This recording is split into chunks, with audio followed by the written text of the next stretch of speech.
K draws a 6 by 6 grid. He colors 13 of the unit squares silver and the remaining 23 gold. He then folds the grid in half vertically, forming 18 pairs of overlapping unit squares.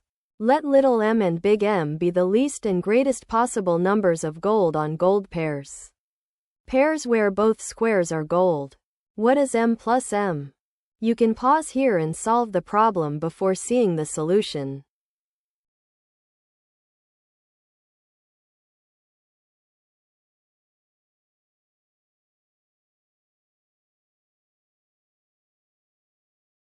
Folding a 6 by 6 grid in half brings its 36 squares together into 18 pairs.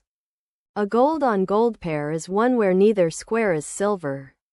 So everything depends on where the 13 silver squares land. For the greatest number of gold on gold pairs, we want the silver squares to spoil as few pairs as possible. So cluster them. 2 per pair. 13 silver squares fill 6 pairs completely. That is 12 squares. Plus 1 more silver in a 7th pair. That spoils only 7 pairs. Leaving 18 minus 7. Which is 11 gold on gold pairs. So big M is 11. For the least number, we want the silver squares to spoil as many pairs as possible.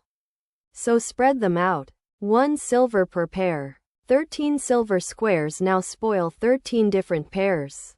Leaving 18 minus 13. Which is 5 gold on gold pairs. So little m is 5. Adding them together, m plus m is 5 plus 11, which is 16. The answer is 16.